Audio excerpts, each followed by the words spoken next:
Welcome. I hope you enjoy the conversation you're about to see between me and another comedian about religion and comedy. These are conversations I'm calling disorganized religion. God bless. And for those atheists out there, may nothing await you after this life.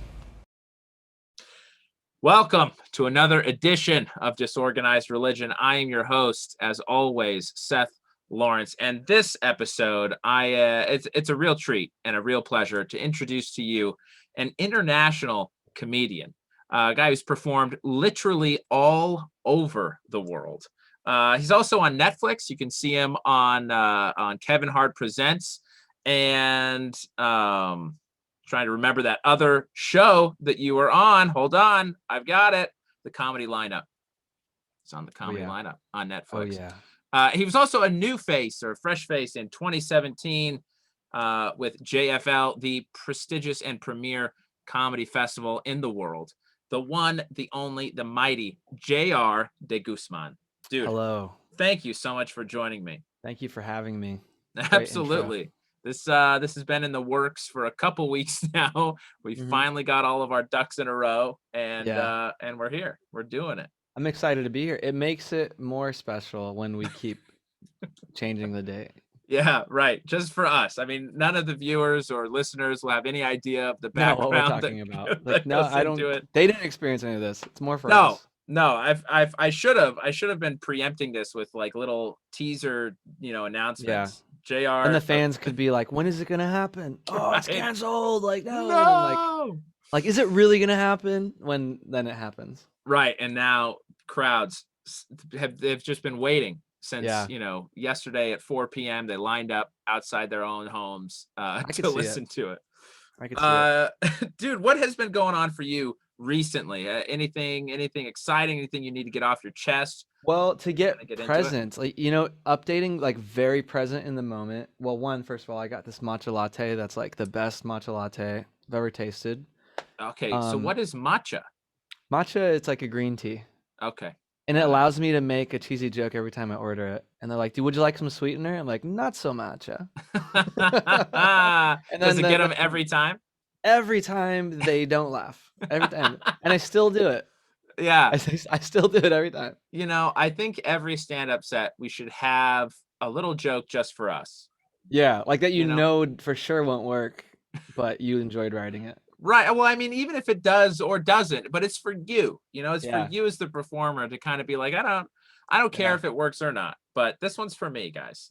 Bombing on stage has allowed me to have the freedom to, like, I don't care about bombing off stage now. Like, when I'm bombing off stage, I'm like, this doesn't hurt me. Yeah. So is it worse bombing in private, like on a date, let's say, or is it worse bombing on a stage? Oh, man, that's hard. Actually, yeah, okay, I take back everything I just said. I'm a liar. Bombing on a date, yeah, that still hurts. Yeah, does it? That still hurts. What was your worst date bomb story? Let's put them both together. My worst date bomb was bombing at a show that was a first date. Oh, man. like an idiot. I think I was like 3 or 4 years in. And I was barking in a way, like I was going out promoting the show, flyering, that's a better way to say it. Sure. And this girl that I met at a Chili's.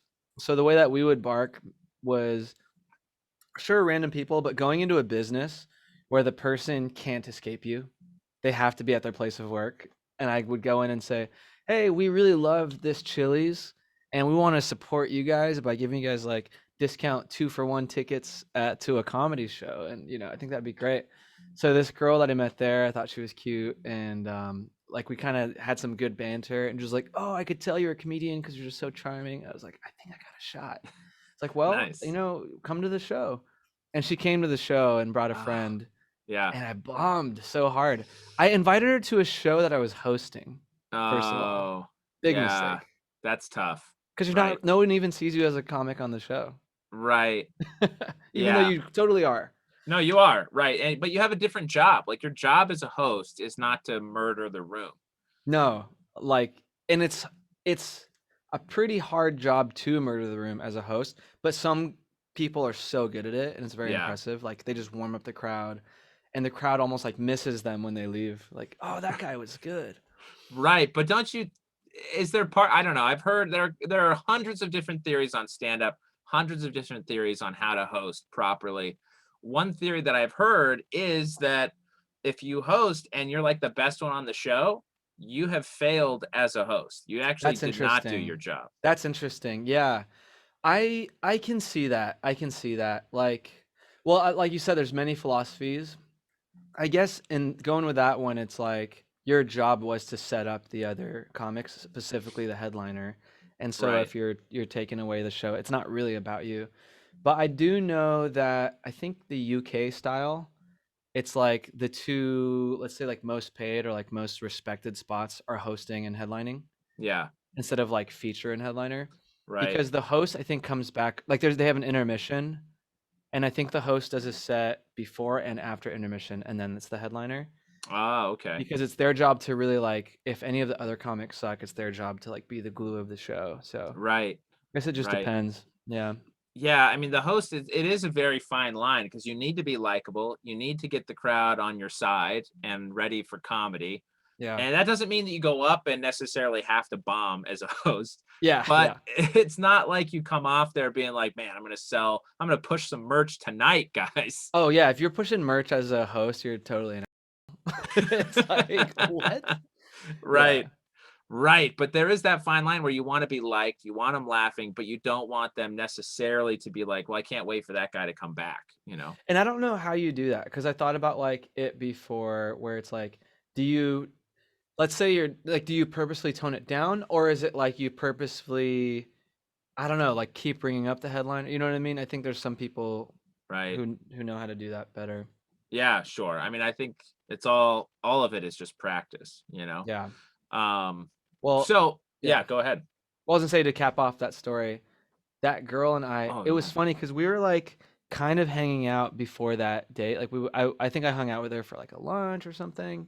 Uh-huh. After that show, this is where I realized bombing in front of a person is just such a big like their impression of you, their first impression of you is so important. Right. Because I bombed, and then it was just so different after that. Like I would text like, "Oh, do you want to go to the river and hang out?" Or like, I'm like kind of busy and Oh like, no. and then like, or it's like where we used to hang out alone. It was like, "Oh yeah, like can my sister come?" And I'm like, "Why? Why does your Yeah. sister need to be there?" Yeah, Interesting. And his sister was older or younger? I think older. Okay. So Yeah. like a chaperone almost. Exactly. Yeah, just make sure like after seeing how many people don't like you when you're on stage, like I Right. think I need to make sure that you're normal and I have a Right. protector. Oh, that's so brutal. And as a host, it's not, yeah, I don't know. Sometimes you bomb. I don't like you can definitely bomb as a host, but if the rest of the show, and this is what I think lay Mhm. people don't quite understand, is if the rest of the show was good, was the rest of the show good that you hosted? Oh, that's interesting. Oh, that show? Yeah. Yeah, I don't even think that happened. All right.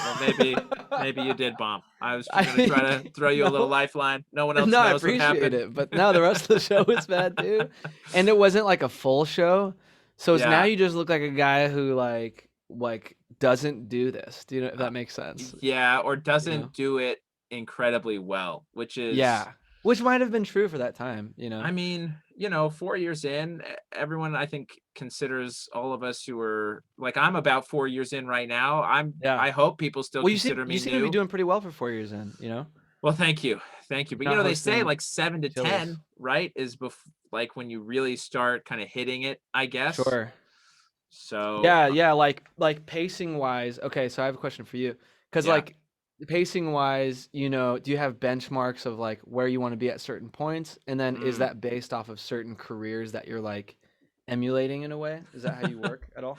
Uh, I mean, I've definitely been goal oriented, right? You can tell Oh yeah, look at my these degrees. repertoire behind me. So I was a lawyer in a past life, and I'm now stay-at-home dad slash stand-up. Dude, I love that so Um, much. Everything about that. it's Seriously. so great. It's been Really, from great. my heart. Yeah, yeah. Thank you. Yeah, it's what happens when you marry up, you know? Um, Nice. so there is definitely a goal mindset that I have about it. And I don't know that I necessarily look at benchmarks so much as like the next kind of goal, but maybe that's the Okay. same thing and we're just getting into semantics, you know? Sure, sure. So like my next goal or benchmark for me is a dry bar special. I'd love to Cool. get 25 minutes down in a dry bar special, get some good Is exposure dry that way. bar 25? Is I that think about they how are long it is? now around 25 to a half hour. That's perfect. They moved from the full hour down. I think that's smart in Yeah, my opinion, but it's yeah. always changing. So yeah. Yeah, it is. I think they saw this more kind of consumption culture happening in short bursts. Mm-hmm. So they thought, why compete with the Netflix and others that are putting out full hours Yeah. and just do kind of a Comedy Central special It's a format, smart you know? business thing. It's like rather than trying to compete, it's just set your own market. Yeah, Be the best at this niche. right. Well, and you're hitting, twice as many people, right? Say you have a budget to do, certain number of comics at an hour. Mm-hmm. Uh, Theoretically, I think you double that by shortening the special, you know? Yeah, I know. So, And I ask a lot of people now, are they watching the full hours? Like not even comics, but are you watching the full hour? Is that a thing? And is that how people are digesting and finding comedy now? I don't know that it is. yeah. I So don't what know. is your experience? I mean, have people in your polling career, are you finding that Mhm. people are watching a full hour or what are they doing? Well, someone that I was talking to recently, I was most people were saying no, and Uh-huh. then like they'll find them off of clips, Yeah, which is just the opposite of an hour special.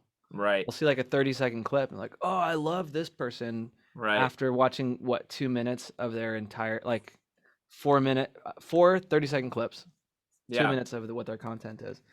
So, that changed a lot for me philosophy wise, Mm, as far as like, is the hour special still what I'm aiming for? It is mhm. classically, but I don't know. But so yeah, so I don't know. But then this girl I was talking to recently said that she does watch them and and like she'll put them on while she's like cleaning or something like in the background. So Sure, which is exactly how we want to be yeah, consumed. yeah. When I'm performing, recording the hour special that I've worked years on, Yeah, and maybe I put some of my own money or like a production company is really banking on me. It's right. to make sure that somebody has something to just like tune out to.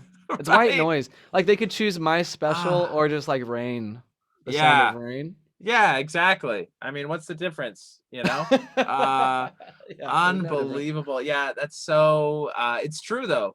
The other Yeah. aspect of this clip kind of culture that YouTube has really inspired Mhm. is you'll get snippets that don't, and I think you sort of alluded to this, but it doesn't give you the full picture of the comic. So Sure. to really put this into perspective, you think about watching a Bill Burr on like a late night, Yeah. where he's doing his late night set, which has to be clean Clean. Yep. ish for Yep. TV. And then he's in an interview setting, which is great, but most of the time it's just the host setting Bill up for a It's joke. like alley-oop bits. Yeah, right. I'm not saying Bill Burr is not talented. I'm just saying that That's in exactly what that's you're saying on here. And I want the record to show that Seth is disrespecting Bill and there's a oh beef and it started here. man, if I'll tell you what, if I were important enough for that to matter, I would love that already, Um Hey My man, you're point is special. though that people watch Bill Burr, like my father-in-law watched Bill Burr in that scenario and was Mhm. like, "Oh, I love him," and then watched a special and was shocked that it was Really so different, interesting. Hmm. And I think we've seen this not just with like personal people, but you look at the White House Correspondents' Dinner when they invite Michelle Wolf, and they're like, Yeah. "Oh, what was this?" And then they Mhm. get Bill Burr on Saturday Night Live, and he Yeah. has a set that I think is phenomenal, Same. but in the room, it didn't seem to play very well. So, It's that makes me wonder, like, right, there's the two ways because I was very, very clean for like most of when I started. And I think the last maybe 3 years, I sort of dived into just like whatever I want to talk about, I'll do. Sure. I mean, I don't know if, because as you saw, I think I did like just dirty songs when I came on. Yeah. But the thing I did for Netflix was clean. The thing I did for Comedy Central was clean. And I had Yeah. a philosophy to it too. I was like, if this is the first thing that a bigger audience will see, I want it to reach a more general audience. Yeah. And because even back then I had dirty stuff in my act. But we're kind of like what you were mentioning with like Bill Burr being on SNL or Michelle Wolf being on there, and then like you're getting like that is them, Yeah. but they booked them maybe seeing another context of them. I wonder, like, is the philosophy for me or anyone else to be able to adapt to a bunch of different things, or is Mm, it to just be 100% you and be booked for that and have people know you really well? Like let's say like Tim Dillon or Andrew Schultz, because people know them in a long form platform like right. a podcast, Sure. and so they kind of have an idea of their personality. When they book them, there's no surprises when they say that, and there's no reason to be like, I'm going to cancel them because they said this, Right. because that's like that's what they are. Yeah. Versus, I mean, this is so different, but like like Cosby shocked the world. Such a different example, but I can't Yes. think of another one off the top of my head of like that Of just was such a sheer bad example. sheer dishonesty from the get-go. Yeah, yeah. But you know what I mean? I should do something that's not sexual assault. I'm trying to think about anything that well Your examples were good. Maybe Shane Shane Gillis. Gillis, maybe Shane Yeah, Gillis to an extent, right? Where yeah, it's like yeah. he has his stand-up, which is not PC. Hmm. Um, but we tailor things for an audience pretty Yeah, frequently. And then yeah. he's on a podcast, which is free form and his own podcast. It'd be one thing if you were a guest, I think. Hmm. But when it's his own and it's a free form, just let's talk about whatever podcast. Yeah. Yeah. I mean, it's right. It's kind of tough. I mean, maybe another example is like Tony Hinchcliffe, or if Mm. you go to, which is like super recent and maybe even Hmm. super inside. Yeah. But I don't know that. Yeah, maybe it is. Maybe it's not. I'm not you sure. can even back up to like a Louis C.K., right? It's like Louis C.K.'s comedy was not ever wholesome. Hmm. Very talented comedian, prolific comedian, Hmm. but it's sort of like, oh, it comes out that he's masturbating in front of people, arguably with consent, Yeah. arguably, sort of a forced consent, I guess, in some ways. Hmm. Are you really surprised, though, given what he was joking about Hmm. for a decade?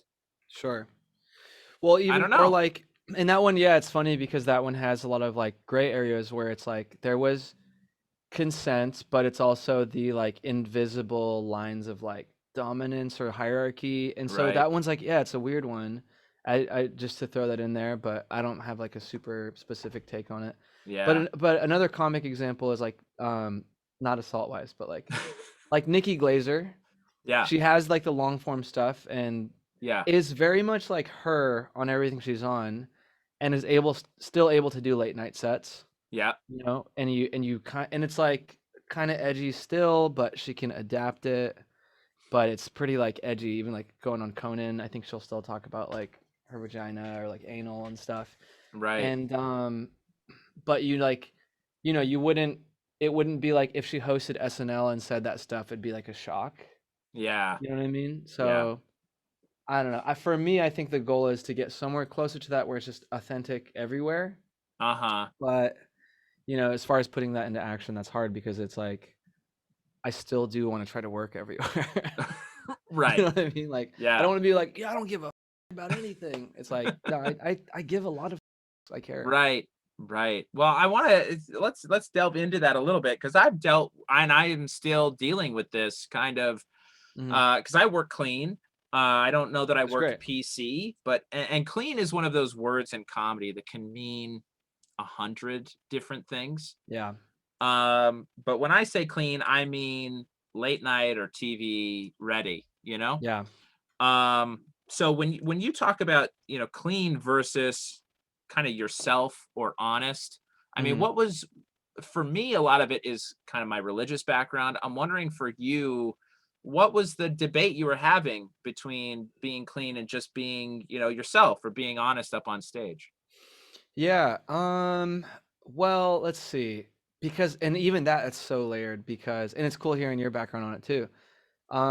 Like I was doing clean a lot in the beginning to try to work for like TV, to do like Sure. TV sets and also when I started doing colleges, I needed like a clean hour for Uh-huh. NACA, specific subset of colleges, NACA.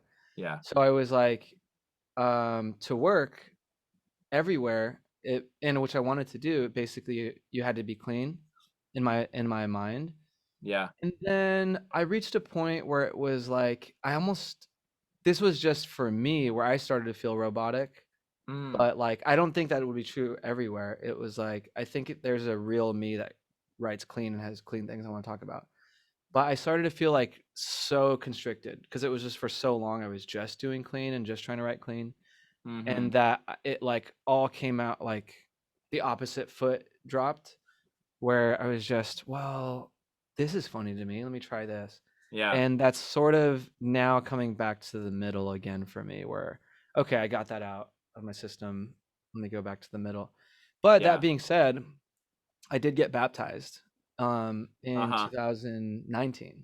Oh, interesting. So, yeah. And so that was an interesting transition for me where I'm still now trying to figure out how do I talk about stuff on stage and and then morally,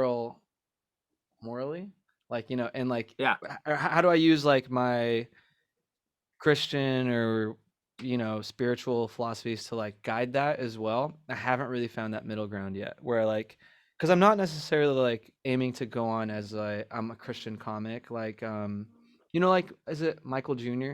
Have you seen him?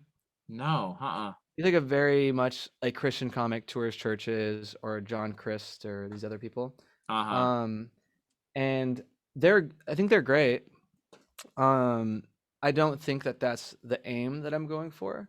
Yeah. Like, but more so like Nick Thune, who's like Christian, but is also like just a comic everywhere, not a Yeah. Christian comic.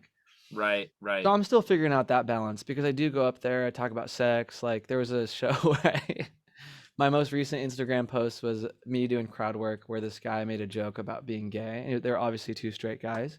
Yeah. I was like, oh yeah, like I have the whole crowd laughed at first, and I was like, you know what? Actually, prove it. Like, suck his dick. Right now. And if you don't suck his dick, it's a hate crime. So it's like, I don't know how to balance it yet because it's like that's Yeah. still so funny to me. But Right.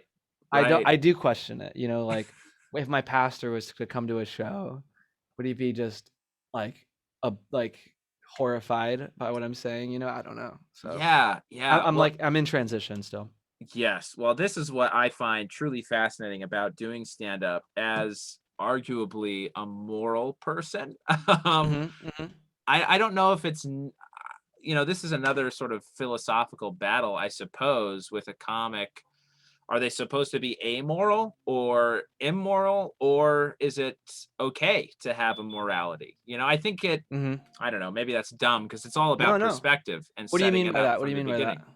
For those Well, I three just versions of mean, moral. okay, so part of the philosophy about comics being so useful is that Hmm. they are, and you go back to like the jester sort of culture, right, with Yeah. monarchies, Yeah. that they were meant to comment about the structures that were in place and Hmm. make fun of them in a way that didn't, one, get themselves killed, but Sure. two, gave catharsis to the masses, which is Yeah. how they got their money and then survive, And that's right? kind of like why bombing is dangerous. Like in the way in the past, it's like you're talking on this line, but it's such a skill because you could also be killed if you're not balancing the line well Right, right. by the king or Yeah, yeah, queen. yeah. So you feel like there's a fight or flight response to our bomb. Yeah. Yeah. Well, I Yeah. get the sweats. That's what I get. Oh man, it's the worst. Yeah. It's so bad. Um, okay, so yeah, well, let's talk. I'm curious about this pastor sort of question. I mean, do you have people come from your church? And what were you baptized into, by the way? Um, the Church of Satan, and it's like a very Okay. unique. I mean, there's a difference Yeah. between the Church of Satan and Satanists. I have figured that out. Oh, really? See, I'm fascinated because I don't know. I just whichever one would have me, I was just like, let's do this. Oh my gosh, so Yeah. interesting. So Yeah, I I don't think, even know really. well, my understanding, I might be wrong. So Yeah. people who listen, write in to the disorganized religion podcast at gmail.com I am and interested. Yeah. correct me. But I think that the Church of Satan actually was this church that sort of started up in LA Hmm. with the idea of just let's be good to people, just it's more of a humanist idea. I think It's I've heard that. It's like whatever you are. It's like this place of like almost outcasts, but like everybody is welcome. A right, real hard way to do that. Yeah, I've heard that. I think I right. saw that on like a TV show and was like, oh, that's kind of enlightening.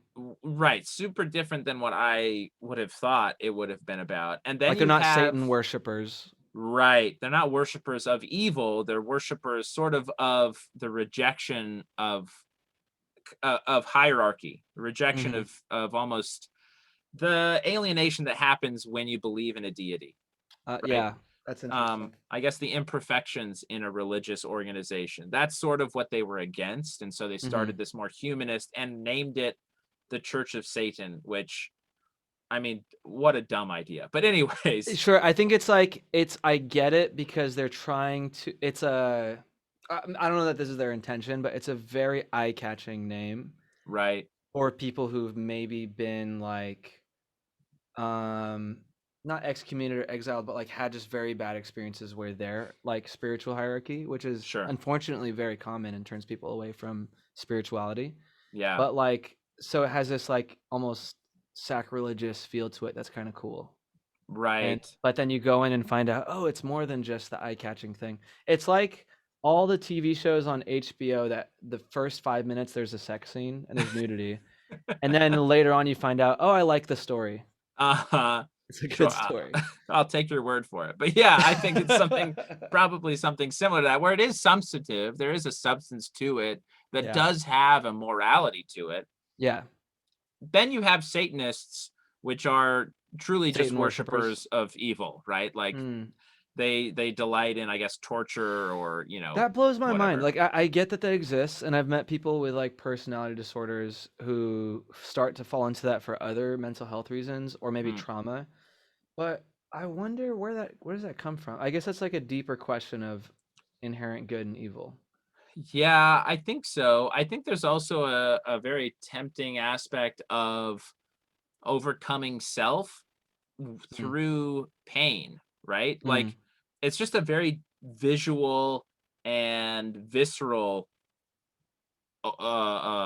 what a faith structure, I suppose, right? A Mm. visceral Yeah, or visual way to overcome it sure. through self-flagellation or whatever it is. Yeah, it's like still it's almost like any feeling is like you just want to it's like high stimulation. Right. Same thing we get from extreme pleasure or extreme pain. It's like just processed as like the same thing. Yeah. Hmm, Yeah. that's interesting. So what But was your conversion process like to the Church of Satan? so yeah, so I mean, it was it's so much more.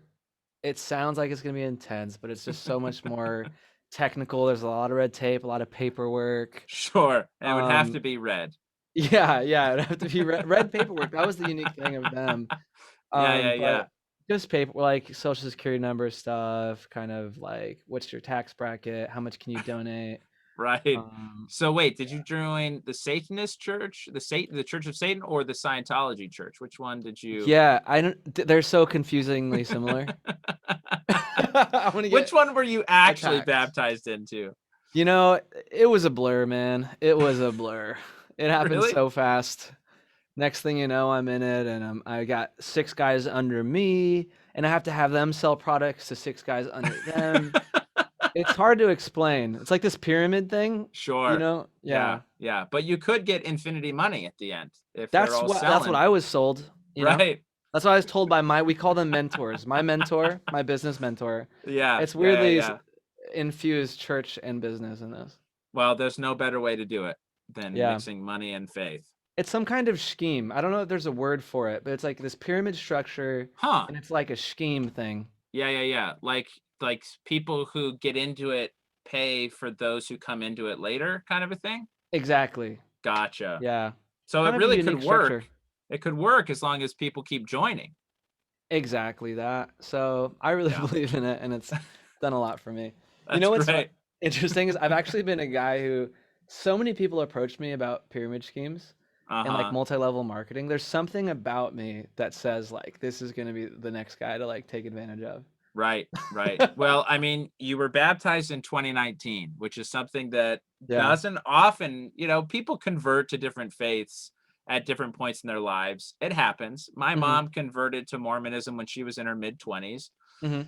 It seems to be coming to be less and less the mode, To get especially baptized as an adult. right, especially in Interesting. America. So maybe Hmm. that's part of it, you know, the same vibe that got these proselyting people to your house and Yeah. got you to commit in 2019. It's the same sort of trust structure, you know. I, Utah, I I think so. Yeah. yeah, You're yeah. I saying mean, Utah? Utah's big into Mormonism, obviously, and a lot of multi-level marketing schemes or ploys or businesses Sure. also come out of Utah. So, And and I don't think it's a like just it's oh these people are easy to take advantage of thing. But I do think there's a parallel. And I think it's this. I think it's like when you read what's the word I'm looking for? Okay, so I feel lucky that when I was at that phase of my low times, mm, that I the net that I was caught in when I was seeking some meaning or identity or um trying to figure out the next step of my life. I was lucky that the one that made sense and fit was so I got baptized in a non-denominational Christian church. oh, okay, And I was glad that it was that because you know it's it is sad that like that point is where people can be taken into like a cult, sure, an extreme like neo-Nazi group, an extreme like or a multi-level marketing scheme thing or whatever. There's some correlation to that you're like more prone at those times. And yeah, I'm thankful that mine was like a baptism at a chill church right, because it can be worse. I've seen it happen to people where they're like I was at a very low time. yeah, And but I would say it wasn't just that. I don't think it was just I was at a low time and I need to cling to anything. Maybe it's a new relationship or it's a new hobby. uh I huh, will say it was like faith and grace kept showing up in my life at hard times, and I would listen to it for a second and then and then ignore it again. yeah, And this time it was like the last straw in a way where I was like, you know what, like I've had this on and off relationship with like God where God has always shown up and like I'm the one that's like in my college girl party phase. yeah, Like, no, I'm not ready yet to settle yeah. down. But God, like every time I showed up like on God's doorstep, like drunken and blacked out, my makeup smeared, God's like, hey, it's cool. Like, I I get got I you. get what you're going through. And Yeah, I would still go out and party. And then this time around I was like, yeah, I think it's time to like commit because it just has kept working in my life. uh huh. And that was 2019. That was like the summer of 2019. Interesting. Okay. Hmm. I definitely want to come back to this and talk Sure. about kind of that cycle because it seems like also in your life and just spiritually speaking, but also comedically, you've gone through some cycles of Mm. outlook and kind of commitment to different styles. So I want to come back to one thing you mentioned comedically, or maybe two things. One's a little bit lighter, and that is the difference in styles internationally. So you've performed in, Hmm. Amsterdam, Tokyo, England, like all over the place. Yeah. So, and you mentioned this style in England of having an intermission and the host really kind of being there to shepherd the crowd into Hmm. comedic mindset. Uh, what style do you like better? Because the American style is more like the host is there up top and then they Yeah. pop in for a couple seconds in between. Totally. Man, I don't know. Cause like Asia, for example, it just depends on who's producing the show because everywhere I was performing, it would be an English speaking community Mm, in abroad. So like yeah, when I was performing in Asia, that's where I got to first see the British style because I was in Singapore and it was very much like British English kind of society. Especially because yeah, I think like Malaysia and Singapore, it was like British colonized. And so that's where I experienced that, and it was different for me. It was weird to just, oh, the show stopped and we're all gonna come back, yeah, but it worked. I don't know why that worked. Going to the theater. sure, There's an intermission, then you're gonna get the final act. yeah, It wasn't like it killed the momentum. Maybe, that's a tough one. I don't know. Maybe I like that better because there are times, sometimes headlining a club in America where it feels like by the time you go on, it has been a long time already, Yeah. and they need a little bit of a break instead of Yeah. just going straight into it. But I'm not really sure. I'm not sure that I actually really have a preference. They've both been fine. Uh-huh. I've done well and I've bombed at both. So So, there's not a clear winner yeah. for you. I think the one that I like the most will be the one that I'm the most successful at the end of the Right. day. Well, Like fair that enough. one's better. Yeah. Yeah, yeah, yeah. Oh my gosh. Well, very fun. The other is this vacillation between working clean and maybe, working super blue, or Mhm. finding a middle ground. What value have you seen? I mean, did you see a value in working clean, or was it really just kind of a means to an end? And, Sure. where do you stand on that right now? Well, 100% I see a value in working clean. So I guess I'll speak off of right now because back then a lot of it was just I was still figuring out my voice. Mm-hmm. But right now I think I kind of know my voice a lot better. I've been doing stand up about 10 years and I also know that it's going to keep evolving. But for example, like when I go on a show, it is just inherently easier to be dirty. Mm, And most comics on the showcase, if you're doing a showcase, will be dirty. So yeah. I think instantly when you're going clean, you stand out. Mm-hmm. And for me, that's just a huge thing in comedy, in any art form, is to stand out and want to be unique. I wouldn't say it's just like there, and there maybe there's a challenge to I'm gonna write cleaner, it's whatever. But I wouldn't even fully say that because I think just if it's funny, it's funny. But Right. I do think that if you write clean, just naturally you're gonna stand out, and you're more inclined to write about topics that are more unique as well, Mm, to you or whatever. So, mm-hmm. and even right now, like I feel this thing like when I am being like dirtier or the jokes or songs that I've written are dirtier, and that's what I'm excited to do, and I go on a show and everyone's dirty, I Yeah. instantly am like, "Ah, I don't want to do this stuff." It's such I'm like, I don't want to do this tonight. I want to like Interesting. I wish Yeah. there was something clean that I just written. And then but unfortunately a lot of the clean stuff that I had is like older. So I'm Right. like not as excited to do that for that reason too. Right. But I guess I sort of trust the process of like that's just what was true in my mind for the last year. And I think I'm naturally feeling where it's like, oh, I think I kind of want to talk about personal stuff Mm, again. yeah. Yeah. Do you think that has coincided with your spiritual journey at all? This sort of clean to not clean to Hmm. clean ish again, or is there Yeah. no relation? No, there's some relation because the weird thing is when I when I was cleaner before I got baptized, and Uh-huh. then I got really dirty like around that time that I got baptized. It was Uh-huh. like the best way I can describe it is like I don't think it had to do with church or my faith, but it was I started to part of the low point right before I got baptized was like maybe identity crisis. Like I just didn't really wasn't really sure who I was, like what I was Mm, doing or what my voice was in all aspects of my life, not just comedy. yeah. And so when I did get baptized, like that's like commitment. That's like a choice to go a certain direction. And I started being more clear for myself of like making choices that were from me Yeah. instead of just being reactive. And that was a choice. And so at that same time, I made a very like before that even too, I was being reactive with writing clean. I was just writing clean because I had another like I had a TV set I was striving for or an album I was Gotcha. striving. So this I was like, I don't want to be reactive. So I think I consciously want to write this song, Asian Guys Can Smash. Right. Conservative in the streets, liberal in the sheets. This is funny to me. Right. And then now like I think that was very true and authentic for that time. And I don't know what's going to be next, to be honest, but I feel like I'm stepping into a new cycle of writing and perspective right now. Yeah.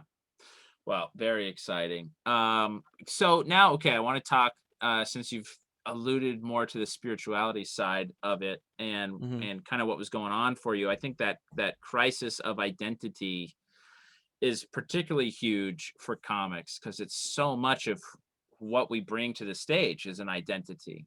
Um, And what I want to ask you is regarding this identity. I mean, how did you find, you said you feel like you're kind of finding your voice now, your identity now. Mhm. What steps have you taken, or what has been that journey of self-discovery for you? Sure. Yeah, like, I just hit 10 years and I turned 30. I'm now 31. But those Yeah. two things were all there's so many like big transitions happening around the same time that I started to feel like I'm finally finding my voice. Mm. It's crazy that it took 10 years to even feel that. It's so wild to me because like I really did feel it though. I was like, oh, I think I kind Interesting. of know who I am on stage now, and I know that's Yeah. going to evolve, but I have a better idea of like what I'm bringing to the stage. Yeah. And I guess part of that, you know what actually really helped it too was, weirdly enough, and I take this with, I understand the gravity of the pandemic, but like Yeah. everything shutting down Yeah. and taking like a year break where I was still creating and stuff, but like having that much time off stage in the way that I used to do it, where you're getting up all the time and then coming back on, it was a reset. Mm-hmm. And because of that, it was like I couldn't rely on who I was before, so I Hmm. had to really just be who I am now, and Right. that was helpful. Like Gotcha. there's a pinpoint time, like when I was in Minneapolis, doing a show at Acme in February, not even that long ago. I Mm-hmm. remember thinking like, wow, I kind of just fell in love with stand up again after this weekend of shows. Yeah. Because I hadn't done a weekend of shows like that in a long time. I before the show, I'm looking at my set list. I hate all of it. Uh-huh. I'm like, this isn't me anymore.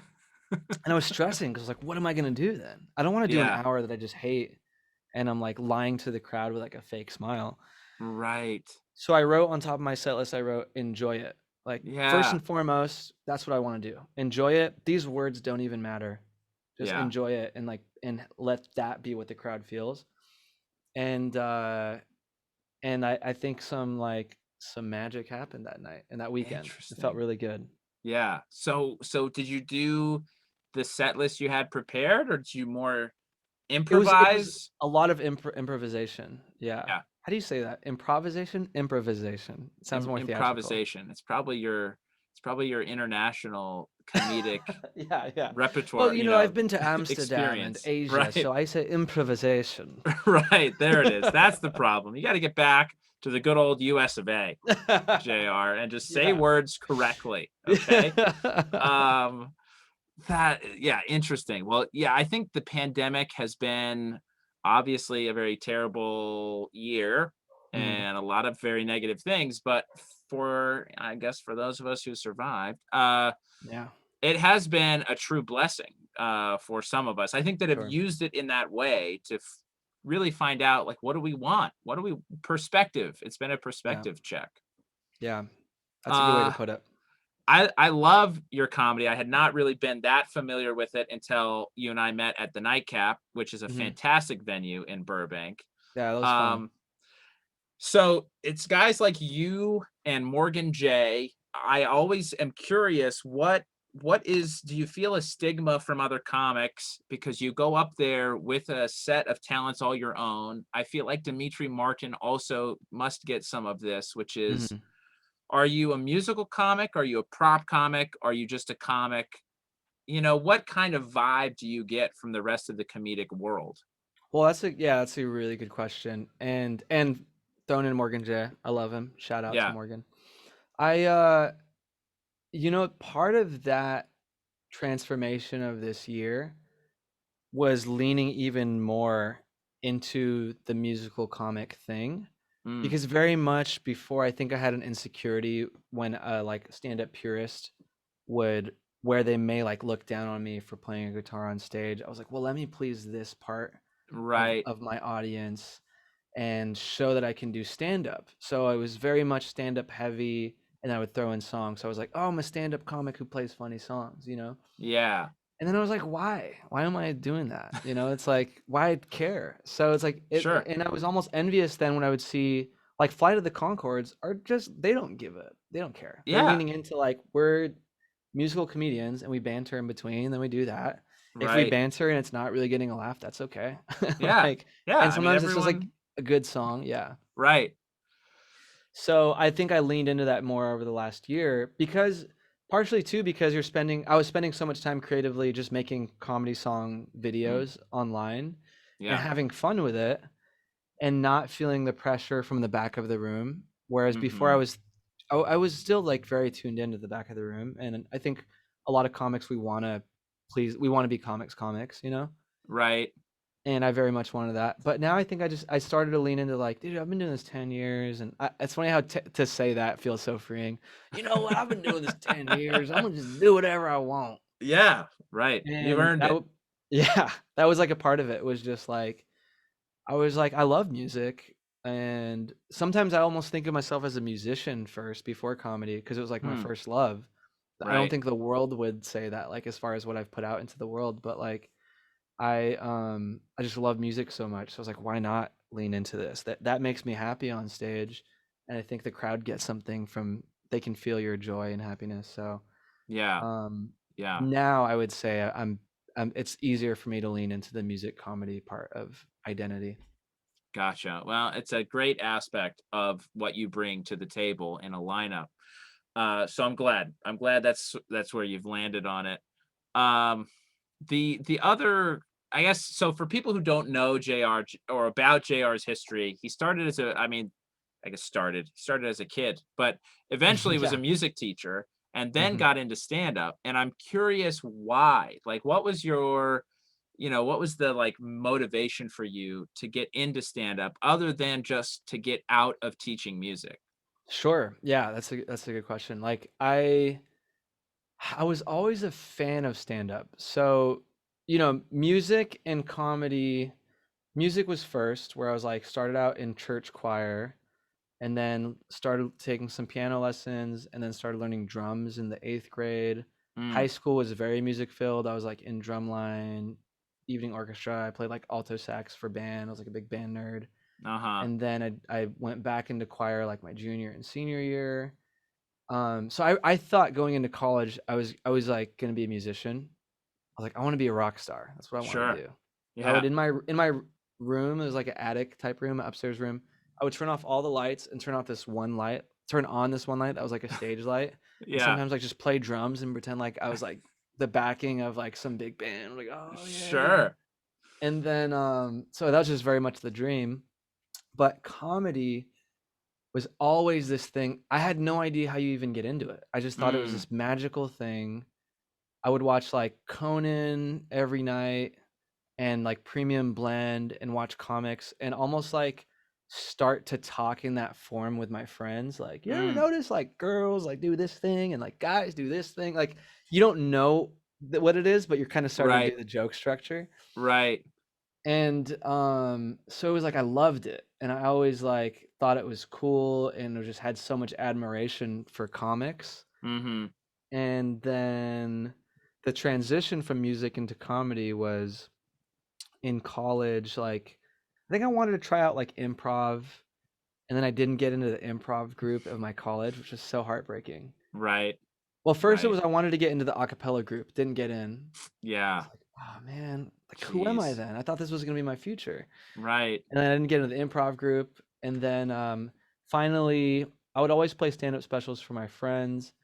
And so they knew I loved stand-up. And my buddy was like, hey, there's a stand-up class at UC Davis. Huh. And so when I took that class is when I like started to see like an access point of how people did it. Yeah. And also I just got addicted to it at that point. I just was writing jokes like at 12 at night in the 24-hour library at UC Davis and everything. So Sure. Sure. got hooked. Gotcha. That's awesome. Also, I feel Okay. like I can't Yeah. tell because I drank so much caffeine this morning. If like a 1 minute answer is turning into like a 20-minute answer. No, no, this has been great. I hope others have enjoyed it as much as I have. It's been Okay, cool. very insightful. I've really appreciated the depth of your responses. And I want to keep that depth as we move into the more, I think, personal and Mm, interesting aspect of our lives, which is our spirituality, yeah, which I find fascinating in that, I grew up religious and we have a lot of parallels, JR. I yeah. also played alto saxophone in the band. I had this momentary thought that being a rock star would be amazing, but Mm-hmm. I never possessed the musical talent to do that. You fought So the law, and the law won. they did, and I became a lawyer. Actually, it Yeah. won that hard. Um, so did you grow up religious? Yeah. So, and I have so many questions about your spirituality too. I love these Yeah. conversations. It was a fitting day. I came from a lunch meeting with somebody from my church. Uh-huh. They're basically really trying to get like a donation for this like ministry they were doing, Oh, okay. and I did it. Oh, wow, good for you. Yeah, it's a multi-level marketing scheme, but That's it. So what's yeah, the return on your investment gonna be like? it depends on how many people I can get under me. So Right, how many people they yeah. save or Like, how much whatever. money you make depends on how much money you wanna make. Right. You gotta spend money to make money, and that Yeah. is where you are. Yeah, but yeah, so I kinda had these conversations this morning, and now I have it with you. It's like, I could talk about spirituality and faith all day. Right, yeah, Um, so could I, so could I. Man, but, I grew up in the Catholic Church. So, Okay. my parents were Catholic, I was baptized Catholic, and, kindergarten to my senior year in high school, Catholic school. Oh, wow, so you guys were going to mass every week? Every Friday and Sunday. Wow, So, so you guys were in it. You were practicing Catholics. deep in it, deep in it. Yeah. Okay. Yeah. So then what happens in between, senior year of college and 2019 Sure. So actually, senior year of high school is or senior when year of high school? that's when I Senior year of high school. graduated from a Catholic high school. And I don't know. I think it was some specific things that I had noticed in some church groups, because I don't want to Mm, pin it on any like the schools or anything like any organizations like that, but just some experiences I'd had mhm. with people unfortunately made it that by the time I graduated, I like didn't want anything to do with religion. Okay. I felt like there was some hypocrisy that I had seen, Sure. and specifically like the anti like LGBT parts of it, and Uh-huh. certain things like that. For example, I just felt like um were just hard to like they felt like the best way to describe it, I felt like I saw aspects of the church of people in the church that were like using church teachings to like just for their own hate Sure. or Yeah, yeah, divisive yeah. motives. Yeah. Well, I When have some similar kind of yeah. issues with my faith as well, but I'm Hmm. curious for, like the Catholic or for your understanding of it growing up, was it a theological issue that you had with a Catholic stance on homosexuality, or was it really more what you're describing, which is people just being like, we hate gays and the church isn't favorable to them, so we'll Hmm. use this church teaching to really hate on the gays. Yes, that's a good question. Like, was it the actual teaching or was it the people who were just misinterpreting Right. it and using it? It was kind of maybe a little bit of both, Uh-huh. because some of those people, the frustrating part was now that Pope Francis and the Catholic Church has said it's like it's cool to love gays now and gay marriage is actually fine. Like they just changed, which is Oh, good. did they? So I knew that they were debating it, but I thought They Pope finally got a Francis software update. Yeah. I thought he'd just come down on the side of we're not going to sanction homosexual marriage, but you don't have to hate them. It's You like know, we're all God's children, but we're not going to sanction the homosexual union. maybe that's what he said. Maybe that's what it is. I don't know. But I think Uh-huh. the effect was Oh, was more was acceptance. more like acceptance, thankfully, because Yeah. like for example, I had some gay friends or people that were close to me that started going back to church because of that, and that makes Mm, me happy because like I totally understand if you were a gay person but your block to spirituality was that you felt like you didn't belong or people didn't see you as belonging yeah. in your community of faith. That's Yeah. so hard. That's so Right. hard. You just feel so much like there is something wrong with me because this all loving God doesn't love me. So Right. like I Right. just sympathized with that, and I was glad that like the effect of whatever happened in the recent church thing was that. I don't Yeah. know fully because I'm not that like close to the doctrine of the New Catholic Church. Sure. But when I say that, because some people all of a sudden were like, oh yeah, actually it's okay to love gays, when back then they didn't, just because they said it was okay. Right. And even now with my faith, I feel like it's important to like question. And Yeah. it made me see that some of those people weren't questioning at all. They were just going with what they were being told. And so I'm not Yeah. sure if back then it was maybe a mix of both, because I think that the doctrine back then may have lent itself to be more conducive to like not being accepting of homosexuality. Yeah. And so people took it that way and took it far that way. Sure. And I have Yeah. I have a cousin who's gay, and like we kind of knew it back then. And I was just so close to him that was such a hard thing for me to believe. Like had this conversation with people, even like it's so hard to say, but even in my family, and I'm not to point any fingers, like I don't want people to hear it and feel bad or anything too if they heard it, but like who I had these conversations with and be like, if so and so is like a good person and believing everything, like does that, but they're gay, does that mean they're going to hell? Right. Yeah. And they didn't have like a good answer for me, which was so unsatisfying for me. Yeah. Yeah, I can understand that being incredibly frustrating. Yeah. Sure. Not that I have the answer now, or that there needs to be the answer. I think everyone can still have their own personal relationship with God that influences their beliefs, but sure. Yeah. So did you feel ever a connection with God or with the deity as a Catholic growing up? Yeah, so I still felt like I separate religion and spirituality even now, and I still felt spirituality. I still felt some connection to like a higher power.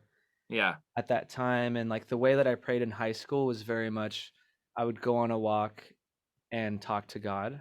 And so I would feel it there for sure. Yeah. And like the religious practices of the Catholic Church that I do give credit to is they're kind of like traditional and like meditative in a way. There's like a lot of repetition. So when you think of other forms of meditation where you're chanting or something, it gets you out of like your left brain into this very like right brain meditative state. I can see that within the Catholic Church, why repetition and tradition is important. So that would do it for me in a way that I didn't even understand as a kid. Like I could see the value in it, and I learned a lot of like great values from Catholicism and Catholic Church too. Yeah. Gotcha. So you had this connection. I totally identify with that. I love that. And then seeing the hypocrisy within your own faith, I can appreciate that 100%. That kind of led you away from Catholicism in general. And then what was your spiritual journey like? I mean, had you sort of been seeking out another, religious community to belong to, or had you signed off on it altogether? Yeah, that's such a good it's a really good like timelining of it all, because what happened was, I think even the hypocrisy stuff aside, like even then, I think being in the Catholic Church for so long without understanding, like I kind of needed to figure out who I was separate from that for a while, separate from church, faith, and religion. And so I wasn't really searching for a new group. There was a moment in college where I remember going to this. Do you know what Baha'i is? I have heard of Baha'i. Yes. Yeah, it's like BAHA, I think apostrophe I or I apostrophe I, like Hawaii. And I still don't know a lot about it, but what drew me to it was like the interfaith aspect of it. Because I think even still now, I like the idea of just like multiple ways of reaching the same thing. Yeah. And so I went to like a few Baha'i things because it was literally just like a hippie jam session when I was in college. The one that I went to, I was like, I think this is what I am. This is it, baby. This is it. Yeah. And because I remember somebody asked me to come in to their service. Yeah. And was just like, can you play a song for us? I was like, I don't really know any like worship music on the guitar. Yeah. Like, just play a Stevie Wonder song. I'm like, and that's okay? Like, yeah. Like, okay. Of course. Even though he was blind, is that okay? Yeah. Are you sure? So everything was just like, okay. And so I thought that one was cool for a little bit, but I just wasn't. I did gospel choir in college and Mm-hmm. stuff that was like I still very much liked the people. Like for example, I had Gotcha. some LDS or like Mormon neighbors, Yeah. and the people that I would meet or like some of my students were always so cool. And I Yeah. always vibed with people who had some sense of spirituality. Mm-hmm. And but at that time I wasn't seeking spirituality. So Sure. there was something where it was like those communities were always so great. I just wasn't ready to really commit and be a part of it. Yeah. But so no, I wasn't really actively seeking it in college, and yet I would still hang out with a lot of people who were in Sure. it. Like a lot Sure. of the girls that I would date in college were Jewish. Oh, nice. Yeah, and like Yeah. practicing, like religiously Jewish. Yeah, like this Yeah. one girl I like fell in love with like moved to Israel Mm. to like be part of Israel. You know what I mean? Yeah. Like when Yeah. I was in college, and it was like a big thing. I Wow. remember I was like, Why you leave me why are for you your leaving? people? Yeah, why are you leaving for this belief that is so strong in your heart? Right. I'm more important Oh than that. man. Yeah. Okay, so then what changed? What changed for you come 2019? What made it so you were ready to commit to one sort Yeah. of community? Well, let's see. So that was a journey. I would say it was like the entire journey of like 2008 to 2019. Mm, There was a lot of, you know, I feel like without faith, I hesitate to say that because of people who might listen to this and are just still don't have faith. Like I'm not judging them. This sure. was just my experience. JR's not judging you. I'm judging you. No, it's Yeah, fine. Yeah, Seth, go on the other ahead. hand, Right, right. so hardcore judging. Yeah. Um, like for me, I looking back on it, and I didn't think this at the time, but I felt like I was like a chicken running around without his head, Uh-huh. where I just was really just seeking depth in anything. So like partying, alcohol, drugs, Yeah. sex, whatever you'd name it, to the max, or like where certain things would like fill me temporarily. Such a like a very like Christian spiritual way to talk, but it's like Right, right. I always like to speak of these things in like a layman's term, like not a specific religion, because it just seems like more relatable. But Yeah, like I guess it's just they wouldn't film it. Like I would just keep reaching points of temporary happiness or temporary peace, temporary joy yeah. without a direction, and I would reach all these dark times in those pursuits Mm-hmm. where it's just like end up short, end up with nothing. Like um you know, and like in all of those low times, like something spiritual is what would kind of like bring me peace again. Hmm. And like so for example, it's funny, I just told this story this morning for that guy that wanted a donation. Good guy, I'm no problem to him. Yeah, But he that's was like great. Well, I'm asking, not even gonna ask you for money at the end of this. that's So, the best part of everything. right, You're just doing it exactly. to learn.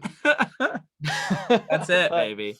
like three very specific instances I can think of is one, like I was just broke doing comedy on the road, and I was in Idaho, and I'm sleeping in Yeah. my car because between shows they're not putting you up, and I'm driving everywhere. I came back after this trip losing money, in fact. Oh, yeah. But I had stocked up my car with blankets, a little sleeping pad. I had a little like IKEA plastic drawer full of I would call instant foods, where I would just Mm, go to a gas station and get hot water, and I had a meal. yeah. And I was sleeping in my car, it's freezing. I didn't think about that, like, oh, cars don't have house insulation. So I'm Right. sleeping in my Right. car downtown, and it's like a movie. Like I hear music and like joy and like laughter. And I'm Yeah. like, what is that sound? I'm like cold shivering in my car. And I look outside, and there's like a light, like this warm light coming out of this building, Yeah. and it's dark everywhere else, you know? I'm like, what Sure. is that? So I get out of my car and like, let me go check this out. And there's like food and like singing, and they have hot cider. It's like an inn in like Lord of the Rings or like the 1600s, you know? Come in, Yes. weary traveler, we have hot Right. cider, and yeah, like elk's Right. elk soup. And so so I come in and just have just like the best time. I'm so like uplifted and refilled. before I even find out at the end that, like, oh, it's like a worship night, and then they start talking about God and praying, Yeah. and I'm like bamboozled again. Unbelievable. The nerve you have to just give me soup, conversation, and human connection. Right. You tricked me. Oh And my gosh. That's the best way. That's the Christian way. it's Get the you in with Christian one way. thing, keep you with another. Exactly. You're listening to a song. You're like, yeah, this is Yeah, great. dude. And then you're tricked and you're like, wait, what is this chorus saying? Praise? Yeah. I'm not- God, you are my everything. Like, what? What? In verse 1, you were just singing about your hardships. Thought this was Leonard Skinner. What has happened to this Yeah. song? Yeah. So and the people were just so nice. There was just such a sense of community, and and then they became my friends. Like, people were showing me around Yeah. Boise until I finally had my show. Yeah. So that was one thing I looked back as an example of, like, it was just so obvious back then, like, that something was good there in that community, and I still was just like went back to my own ways, Right. and lost my way again years, like, over the time. And not I was when I say lost my way, I don't mean just with faith. It was just like started having anxiety and depression and just trying to Yeah. seek the ways to fill it through, like, well, let me work more, or Right. maybe I need to party more, or maybe it's in this relationship, or maybe it's whatever. Yeah. Yeah. And to the point where, like, I remember, what's crazy is, like, I'll talk about this openly too. I got, like, a DUI in 2015, Mm. and it was like a really low point. I felt so much shame about it, and um I had all these, like, opportunities that were starting to happen. Like, I was talking to a college agent. Yeah. I was all these things that I wanted, and maybe doing festivals that year for the first time. Yeah. And I was like, dude, what am I doing? I'm just throwing all this stuff away, you know? Yeah. And I mean, was I that real or is that just how you felt? maybe it's just how I felt. I don't know. Yeah. I've just Yeah. never heard of given the Rolodex of people in my head who I know have done the colleges. I'm like DUIs won't slow you down. I know there's a DUI in there somewhere. At For least sure. one. But I guess what I thought was just making it harder, because then I couldn't Sure. get a rental car if I have a DUI. Right. And you got to Right. fly in, sometimes get a rental car for 3 hours. Yeah. Yeah. So, like, maybe it was the feeling. If anything, I just felt shame. Yeah. Shame invaded my life at that time. Sure. And then I just didn't know how to get out of it. I'll try anything. I had people in my family who were very spiritual, so they would start Mhm. inviting me to church. And are they still Catholic, most of your family, or? Catholic and Christian. Uh-huh. So, like, I have a cousin who's more so Christian, but my family is still going to Catholic church. Got it. Okay. So I would go to church with my parents, or church with, like, my cousin and stuff like Yeah. that. And I remember, like, it bringing me peace again. Hmm. And, like, going to an Easter service and they sang Amazing Grace, I was just crying Yeah. in the pews, and, like, oh, like, damn, it's still getting to me, Yeah. And as I was doing that regularly, like, blessings did come into my life. Like, good Hmm. stuff started happening in my life that was inexplainable. It wasn't like, it was so hard, because at those times I was very much a person that I needed a scientific reason Yeah. for everything. Yeah. Faith was so dumb to me. Right. Like, faith is just you're giving up on trying to figure out why. That's what I Right. thought faith was at the time. Sure. And now I know that it's not that. Yeah. And so I just, good stuff was, like, blessings were coming, and, like, grace was happening and whatever. And I just, Uh-huh. like my life was picking up again, and, like, Yeah. stuff was good. And I was like, wow, that it brought me out of, like, anxiety and depression Hmm. at a time when I would hate for anyone to tell me that the solution to my problems was to pray. Sure. I would hate them for that if they said that. Yeah. Yeah. But it did. It worked. And then time moves on, and best way I can describe it is getting back to my old habits again. Sure. Sure. And to the point where in 2018, everything's good on paper as far as, like, my career. I'm, like, making decent money, and stand-up was such a gift, amazing, Yeah. like, dream. A lot of cool things are happening for my career and stuff, and, like, but I was just still really, like, if anything, I was getting, like, more unhappy inside. And I don't think it was those things. It was just I was thinking that those were the things that were gonna fill me Yeah. and finally be the solution, and it just wasn't. And so I reached like a peak of like some like vices, as best I can say it, and just like things I was just feeling like shame of like I felt like unredeemable in my life, Yeah. Yeah. and at the lowest low point when I just think like I'm unredeemable, like I don't deserve like a lot of things in my life, and I like the things that picked me up again. It was like spirituality. I was doing jujitsu at this church by my house, and got in really because of the jujitsu. And Yeah. then, Dude, the Christian way. exactly, they tricked me again. Ah! You can defend yourself physically, and if you stay long enough, spiritually. Yeah, why don't you just come on to this barbecue after your jujitsu thing? Like, where is Right. that? Oh, the barbecue is a service? You get free barbecue at the church service? Gosh, darn it. Yeah, Yep, we got to sit through the whole talk. Got to sing a couple songs, and then yeah, you can have your Christianity is really sides. just one big timeshare meeting at the Yeah, end. yeah, the timeshare pitch with the Yeah. payoff, the dessert, the brownies waiting for you. And you think about it, they would get rid of that timeshare format if it didn't work. I But it know. works on people. Of course. It got So- schmucks like us. Got a schmuck like Exactly. you. Yeah. They tricked me, man. They tricked Right. me. And I'm thankful in a weird way because it's like I said, it was at a low point, but Yeah. it worked. It Yeah. worked and kept working every time I ran away from it. I was like actively running away from it and Interesting. kept getting pulled into it. Yeah. And it's like this thing it was like something that I would never be able to give to myself. So this like, but for my own good kept happening. Yeah. And best way I can describe that is just like grace, Sure. Every time I felt irredeemable, grace kept showing up in my life. And so I was in my lowest low, end of 2018. I actually also like kind of got like stopped drinking like around that time. I just never know how to talk about it because some people stopped are having like, fun altogether. stop having fun. No more hanging out. just straight It's not ways. even no drinking. It's just anything that I enjoy. Right. I stopped. got rid of all my Nintendo systems. I got rid of the right. Right. No, I know Somebody what you mean. I know what you mean. Yeah. Because like some people are like way anonymous about those things. Yeah.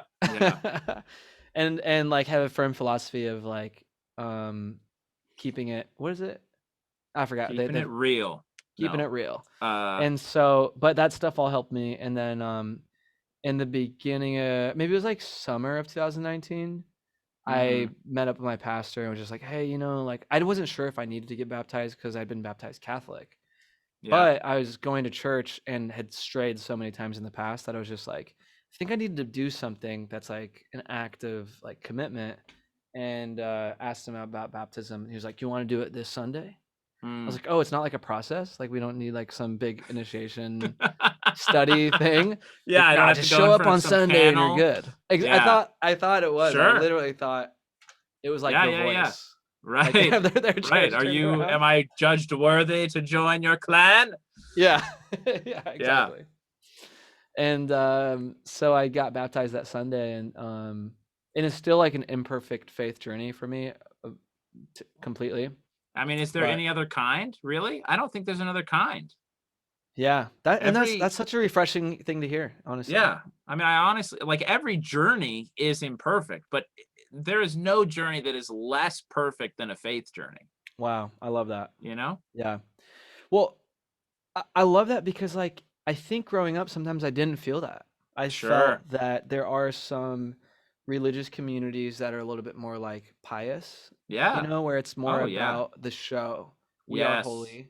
Right. And if you're not holy, you can't sit with us. Right. And right. I don't think that's the actual teaching. I think the teaching is more so like this is for the broken. Yeah. Yeah. 100%. I 100% agree with you. I mean, I think just about the New Testament. And who did Jesus spend time with? He wasn't only hanging out with priests and Levites in the temple. He was chilling with prostitutes. I joke that it's like I'm more like Jesus than I thought because I was hanging out with prostitutes. Right. Yeah, I love I that was joke. Jesus before Jesus, like Right, before it was cool. before I was loving Jesus. Yeah. No, But no, you're right. 100%. You're right. Prisoners and prostitutes. Yeah. It was like You that. know? Yeah. Interesting. All right, I have I think just one more question for you, and then I'll let you pepper me with questions about my faith in Yeah. my one of my favorite segments. But I'm curious for you, JR, what do you believe happens after this life? Oh gosh, that's such a good question. Maybe there's like a waiting room. First off, that's Sure. my imagery. I'm an 8-year-old answering this question. There's like a waiting room. Yeah. And then you don't know what's on the other side, but you get called in, and I don't think it's hell. I don't think hell is an option. Uh-huh. That's my own personal thing. Yeah. I think, but they call you in, and there is some like heaven of that makes sense to you, but we cannot even comprehend it Yeah. right now. Yeah. But I guess if I really sit down and think about it, you know how the whole law of physics of energy can neither be created nor destroyed. Right. Like that's where I have a firm belief that something happens. I Mm. don't believe that just nothing happens. I don't think we Yeah. die and it's just that was it. Right. But I don't know. I can't even comprehend. But I don't think that it's hell. Yeah. It just seems, maybe that's my own aversion to the old like Catholic guilt ways of thinking. Right. You Right. know, A pretty prominent punishment world waiting. yeah, Yeah. exactly. Yeah. Where do this because don't do this because you'll go to hell, or do this or you'll go to hell. Right. That doesn't seem like a healthy relationship to God, Right. Yeah. I or a agree. healthy relationship in Nothing love. against Catholicism. I think there's a right way to do every Exactly. religion. There's a wrong way to do every religion, but I do understand what you're saying. That Exactly. Like I say this all with a disclaimer that I don't feel like Catholicism is doing it wrong. There was a specific people in that religion and specific people maybe in Christianity, yeah. specific people in these things that Yeah. Well, take their own interpretation of it. yeah, and every group has those, zealots that take it to this degree where it's like this isn't fun anymore. Does anyone, Mm-hmm. it's I don't know, it's sort of my perception of the Hollywood high school party where everyone's getting drunk. Yeah. It's like, yeah, there's an aspect of that party that looks fun, but then you look over at the zealots who are like vomiting Yeah. at the end of the night. It's like, okay, that's not fun. And to It's a me, great the example. vomiters are the people that are like, no, you have to do this, this, and this, Yeah. otherwise. Totally. Yeah. Totally. And so like, and I will give the example of like, there are some people from my high school or like priests that really changed my life. And just the way that they were describing things or their belief in faith or just their example were so like touching to me that it's helped me become who I am today. So it's like, Yeah. I think if someone's looking for faith, Catholicism is a great one to get into. Sure. Yeah.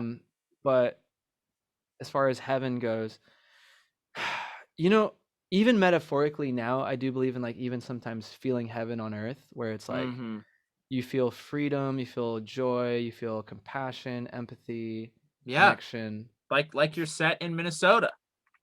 Yes. Yeah. Yeah, just in the moment and you're connected with everybody. Yeah. And I feel like it's an extension of that to like the most extreme, whatever it would be. Yeah. Or you turn into a tree. I don't really know. And you're still in heaven, and it's a beautiful existence. Right. Yeah, the thing is, like, I really don't know. That's the thing. But Yeah. Well, I can appreciate that. yeah. Excellent. JR, this has been such a fun discussion, dude. Thank you so much for being so open.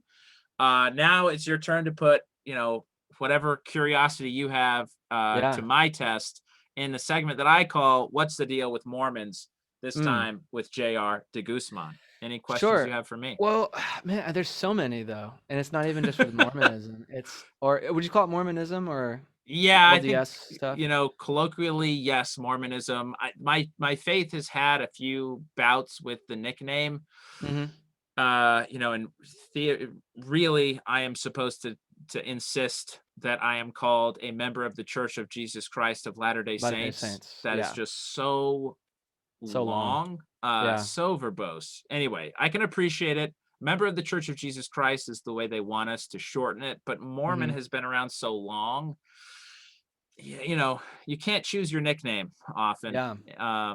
Anyhow, so you Sure. whatever you're comfortable with, you go with, JR. I'm not going to be Okay. offended Okay. regardless. Because I do like I guess I just call it like the LDS church sometimes, Yeah, or sure. like sometimes because it's so much shorter. Right, right. But I always like to like respect whatever people prefer. Yeah, It's I like appreciate that. pronouns but with spirituality. Right, exactly. I am a Mormon Church of Jesus Christ. That's what you can say. Okay. Okay. Well, I don't know Yeah. that I have any general questions except but more like personal to you because like Yeah, please. I'm interested in your journey with faith. Were you born into it or did you find it later on?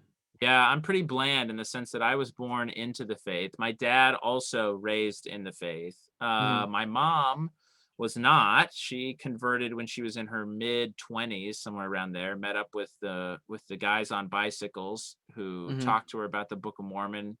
Um, the way that she got introduced to the church was actually through her dad. So her dad Mhm. got knocked on. These missionaries knocked on his door, talked to him, and he basically told them, "I'm too old to really change my ways, but you need to visit my daughters." And he had 3 daughters, and he sent Mhm. them all to his daughters. So my mom got Yeah. visited when she was in college and converted after reading through the Book of Mormon. But yeah, I've been raised in it, and I have truly felt blessed in the sense that I have many friends from high school who Mhm. have either seriously questioned their faith or left it altogether. And I Yeah. have had questions about practices within the church, but I've never truly questioned my faith. Mhm.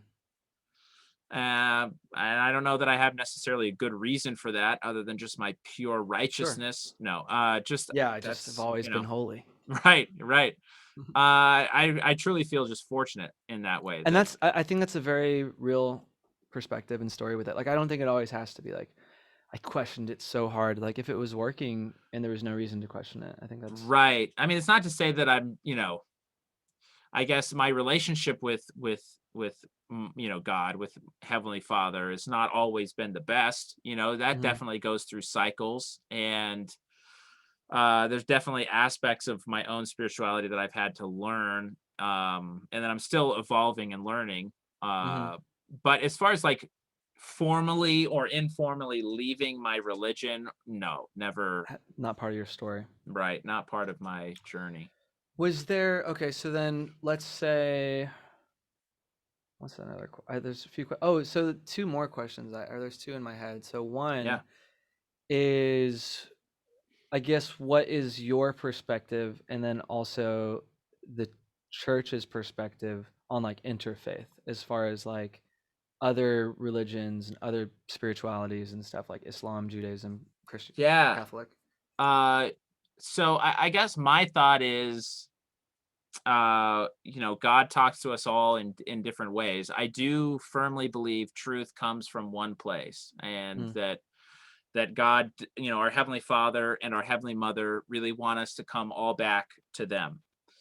Um, I think they use different vehicles to do that. I think Catholicism is one. I think Hindu is another. You go through I think Islam is another. You can go through every major religion. I think they all have aspects that really relate and parallel each other.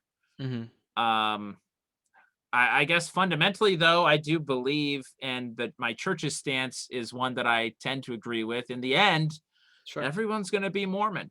Absolutely everybody. We're all getting baptized into the faith either in this life or the next. But I guess in a sense, it doesn't really matter, right? What religion we are, as Mm-hmm. long as we're being baptized by the right authority. And that's really where you get into, okay, well then I guess it does matter what religion, because Sure. that's all religion is in my mind, is this claim to authority.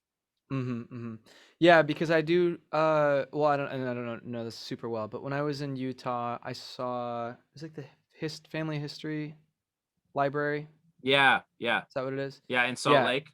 Yeah, in Salt Lake. And so I Uh-huh. know that's an important thing too to trace your genealogy in order to like also like baptize people in the once they've passed as well. Right. So in Right. order for like, would the word be that you would use salvation, or is it a different word? Man, so salvation is sort of for us a general, like you make it into heaven kind of word. Mhm. Which yeah, you have to be baptized in order to have that happen. So I Yeah. think in that sense, yeah, you're 100% right. Okay. Yeah, Um, stuff is so interesting to learn yeah, about. Cool. That's a cool perspective. And then it's like I feel like, oh, I want to ask like all these questions. There's so many, but sure. so I guess then where does morality come into play for your church and then also in your life, as far as like both with like talking on stage with comedy, but like sin, like if Yeah. whether it's I guess like what is the attitude towards sin in that as well? Those are like they seem like separate questions, but they came in together. Yeah, I think I understand what you're saying. The way I've thought about this question, if I understand you right, is Hmm. is I don't view myself as putting on some sort of how can I put it? Like, okay, so we all have a persona that is on stage, right? Hmm. That's an aspect of ourself or just a character that we portray. I guess the way that I've felt most comfortable performing on stage is a somewhat exaggerated version of myself. Hmm. So that being said, I still hold myself to the standards that my church has, which is to keep, your language clean, to Hmm. keep your actions clean. Um, so am I perfect? No, I'm not perfect. Off stage, I mean, I think like Jim Gaffigan has sort of this similar outlook where it's like, Hmm.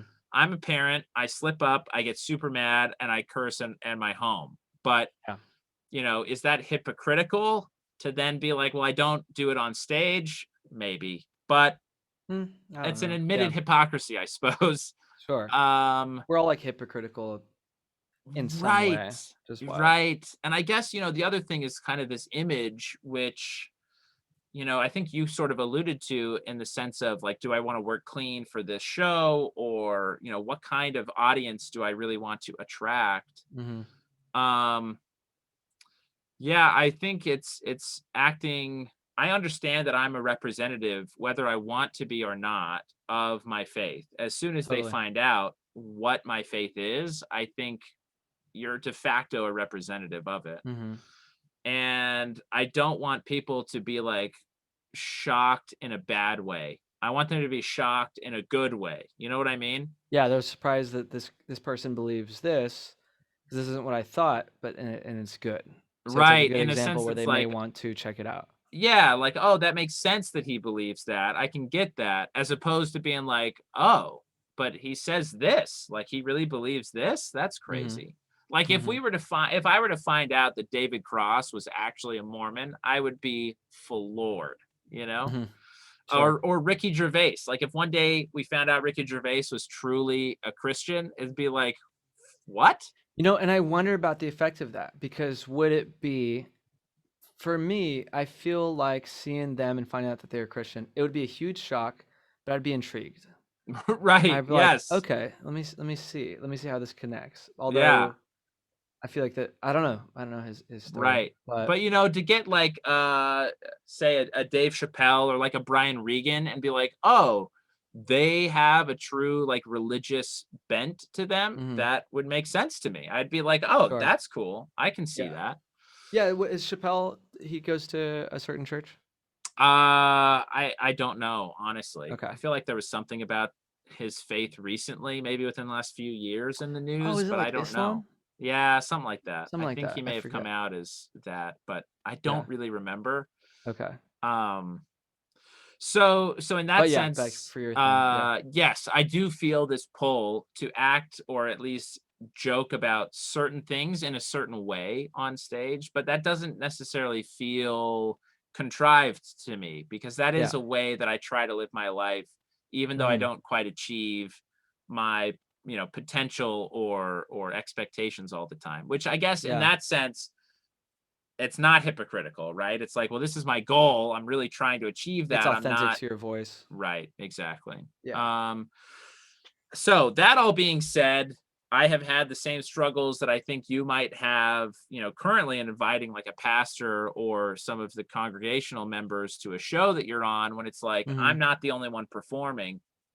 So, I've done the bringer shows at the Comedy Store where I gave everybody, the only people I really knew were people in my faith. So Yeah.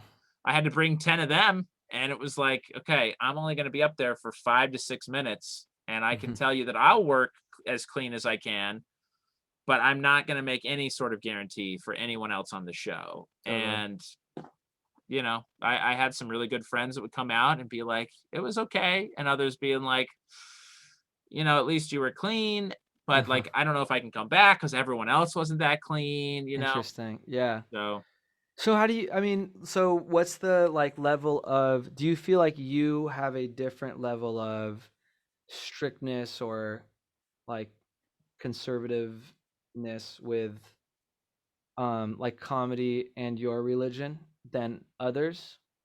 Or within my like, own faith, yeah. yeah, I think I'm definitely on the more liberal side for Mm, sure.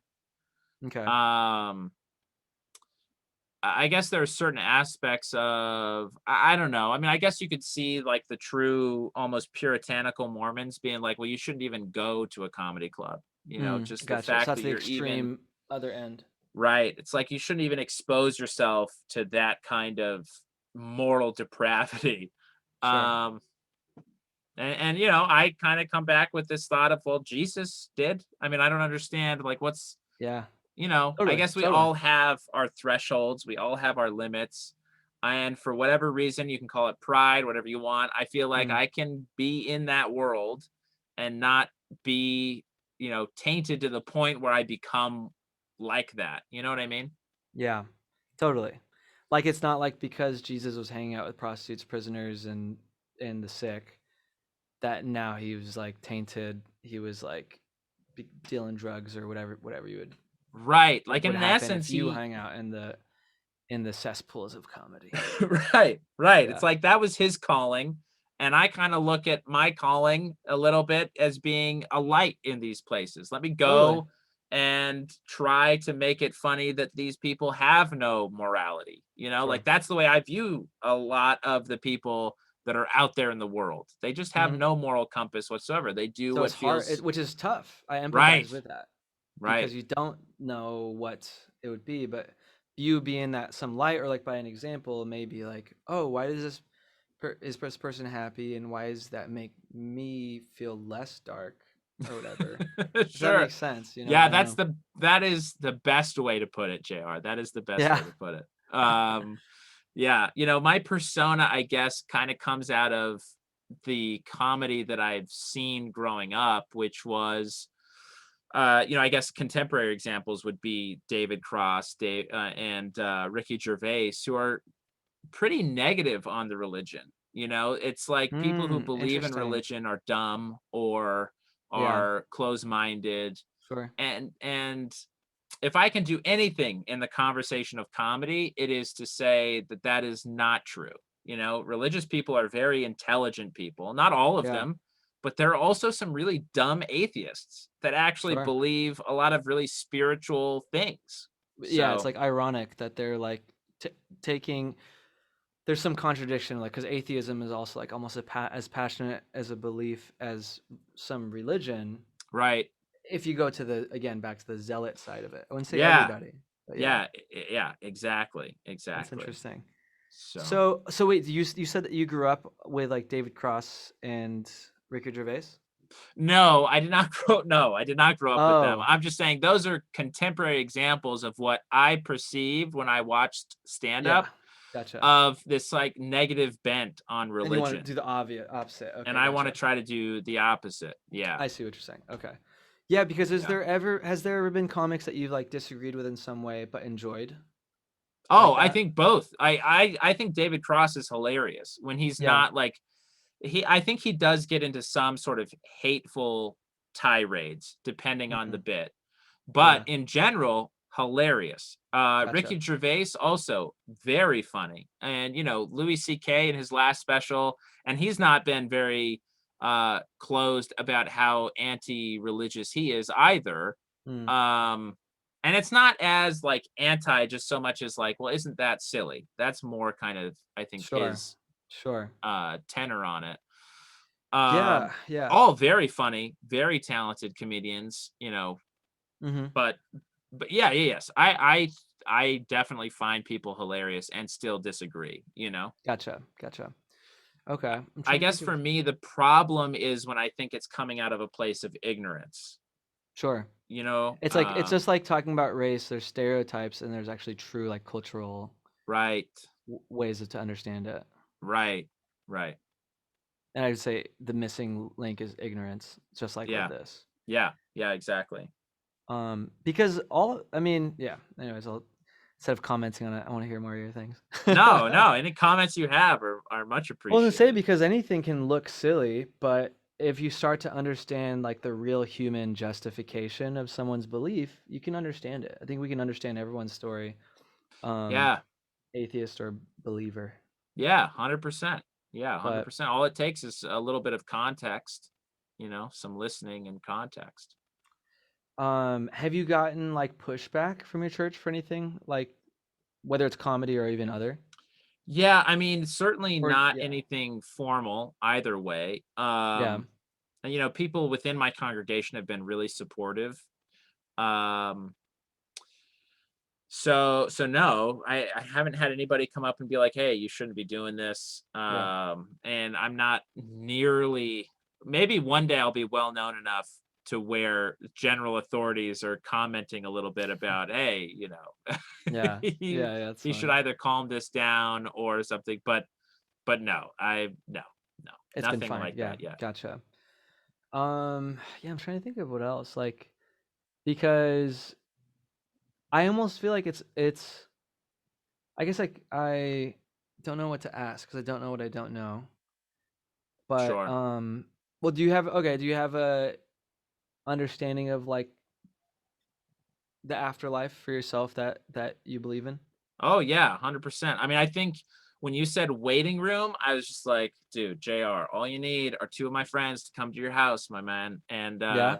so yeah, in Mormon theology, the uh, what we understand the afterlife to be is immediately after death, we go to this place called either spirit prison or spirit paradise, which are not necessarily physical different places. We think it's mm, all in this world. It's just a state of being, right? mhm, So mhm, so the baptism is what allows us to move from a spirit sort of prison state, which is kind of feeling trapped, right? Or like, oh, I should have done X, Y, or Z in my life.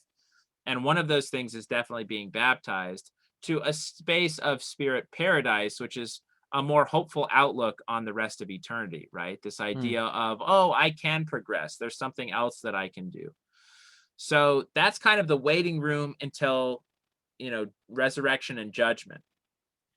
And then when we are judged, which I believe is going to be a pretty personal event, mhm, one that's probably just going to be between us and Jesus Christ. And I think Jesus Christ will just be like, hey, you kind of know where you're supposed to end up, right? And we'll mm, be like, yeah, I kind of know where I'm supposed to go.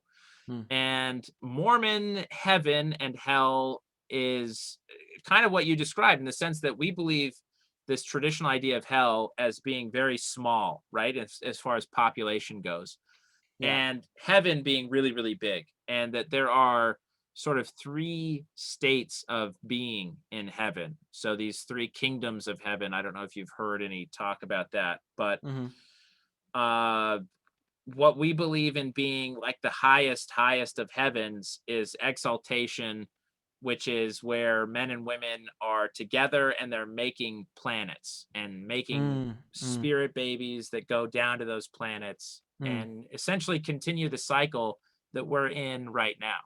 Gotcha. Yeah. It's like the hugest form of like creation. You get to be a part of Yes. creation in some way. Yeah, Interesting. exactly. It's cool to Exactly. So hear it and this like try to understand it. Um, Yeah, so this is why I say there's so many, you know, parallels depending on or regardless of which religion you look at, right? So if you look at like Hindu with nirvana, where you become part of the whole, to me, that's like, well, that's it. That's how we become you're part part of of, creation. yeah, you know? Yeah. Yeah, it's a great way because I think it's easy for people to start to like just try to like because this isn't the way they see it, it's crazy or something. Right. But then when you try Right. to find similarities in order to understand it, it's like, oh, that's like I can see it. Yeah, yeah, Because yeah, exactly. It's like, oh, I understand it this way. They might understand it this way, but at least I understand yeah, why, the appeal of the idea. yes, yeah. Yeah. That's cool. Yeah, it's like the unifying thing, like being part of creation is like the highest form of Yeah. joy or spirituality. So you're in this Right. thing. And I think some people think of my faith as truly like American, not I mean, a big part of it is because, Joseph Smith was born in Yeah, New York and was our prophet of the restoration, but yeah, there's a very like strong sense of identity and sense of self mm, throughout Mormon theology, which is not something that is really valued in other cultures, for better or mm, for worse, right? Like it's a very American idea to be like, oh, well, I am important, mm-hmm. and That's it's not interesting just too. me as part of a What is collective that's that? What is important. that philosophy? Like, what is that? What Uh, does that come from, or what's the like belief in that? I'm interested because I don't know if I know that part of it. well, I think it's just it's just a common theme. It's not necessarily like, I guess what I will say is we believe that we had and existed individually before this life as intelligence. So there was something unique about us that was unique in us for forever and eternal, right? Then we become these spirit children born from a heavenly father and a heavenly mother and gain a spirit body. Then we come down to this earth and we gain a physical body with our earthly parents. Mm, But there's always this like thread of your spirit or your essence that is still you and that is still mm, fundamentally you gotcha. and unique from heavenly father or unique from heavenly mother or unique from each other, right? Yeah, yeah, And there are other religions where it's like, well, your goal is kind of to lose yourself, right? sure. To completely lose yourself. And there's a similar idea within Mormon theology in the sense of sacrifice, but Mm-hmm. it's not like I want to give up myself and become 100% like Jesus or 100% like anybody else. It's Hmm. to do the right things but still be me, you know. That's interesting. Yeah, it is a novel idea. That's why I'm fascinated by it because I have heard a lot more things in other religions that's like losing self or like whatever. Not that that's the only way. So I'm Right. interested in the ones that are like because I also think let's take not in a spiritual format, but like psychology. Even they say like when you're of service or something, it gets you out of your own worry. Yeah. But then there's also a truth to the point of what's the metaphor of you put your own mask on before you put your kid's mask on the Oh, airplane. sure, the airline. Yeah. Yeah, like you do stuff to take care of yourself, and Yeah. so it just seems healthy to have that thought. So I'm interested in a religious context how they celebrate a sense of self because it's one that I don't hear all the time. Yeah, I think I mean, the way I've thought about it is more in the idea of spiritual gifts. Hmm. So, we're given certain attributes, certain lights, certain gifts that, like this light, don't hide your light under a bushel. Yeah, To and I love me, that idea. Yeah, it's like, well, that's your essence, right? Like that's certain aspects of yourself that are truly good and that probably aren't 100% like anybody else. And sure. that's why it's your light. Hmm. It's part of what makes you you and allows Heavenly Father to work with you Yeah, to bring it's almost others like to a him. disservice to be ashamed of your light of your gift.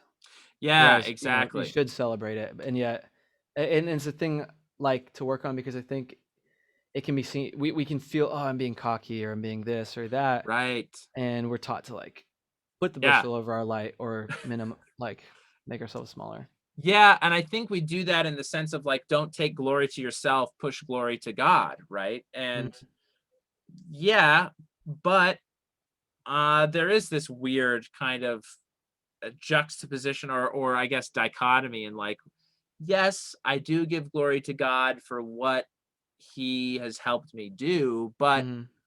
I still had the motivation to do it. I think we can be proud of things that we have accomplished with his help Yeah. and acknowledge his help. That's what I think Mhm. is most important. Yeah. I love that. I love that. Well, I have to run for the next thing here in a second. Yeah, but man. I wanted Dude, to you've ask. taken more than enough time with me. I really Well, I was gonna ask one more appreciate it. question. Do you Yeah. feel like you know what your like spiritual gifts are? Whew. Tough one, huh? Right. That's a great question. How can I do that? I mean, how can you do this without bragging? I'm so humble. I'm like the Yeah, most those are your humble person gifts. I know. Yeah, Um, I'm very wealthy. Is that a spiritual right? gift? I think I know how to marry wealthy and intelligent Dude, people. that's a That's skill. no, I think one of my spiritual gifts is making friends. And I Mm, really think that is something that I am good at and that is cool. truly a gift because it's a hard thing to learn Yeah, how to make friends. So, yeah, that's awesome. but I don't know, you tell me, JR, how Yeah, good I am didn't I? feel that at all for Yeah, you. well, I guess you just need to repent or I need to repent. I It's don't know. my It needs fault. You're like, this is my light. This is This something is wrong with it, you. dude. Yeah. No, I could JR. see that. I could see that because after the show, you're very personable, and I felt like easily, connected with you, and so it's like I could definitely see that as like as a spiritual gift. Yeah. Well, And thank here you we so are. much, man. Here we just And here we are are, dude. conversing. We finally made it happen. I'm so excited to get this one out and out to the masses. Where can people find you? Anything you want to tell them to Um, see or let's to check see. out? You can find me online. That's for sure. Yeah. Instagram JRDGUZ. Facebook just JR De Guzman. TikTok JRDEGUZ. Yeah. And then YouTube JR De Guzman. And jrdeguzman.com, which is where you can Yes, find all of the handles and upcoming exactly. shows, which you're starting to get back into, which is fantastic now that the world is opening back up. JR, this has been so much fun, man. Thank you so much for doing this. Thank you. This was a blast. I was really looking forward to doing this. Yeah, so was I, Yeah. and I'm so glad that it worked out as well as it did. I've been I mean, this has just been a great conversation. Yeah. Oh, also, every time I'm looking over here, I'm looking at you. I just need to clear Yeah. that up. No, you're good. I've been You didn't trying to like know. look at the camera every once in a while. I have to glance down to actually see your face, and Yeah, it exactly. yeah, it's Zoom. This is the world of Zoom, which hopefully will end forever I in like a know. month, you know? It's coming. It's coming, baby. Anyway, JR, thank you so much. I hope to see you back at the Nightcap sometime soon in Burbank. Yeah. But dude, so good Most to see you definitely. again. Thank You you, too, man. brother. All right. All right. Catch you Bye. soon.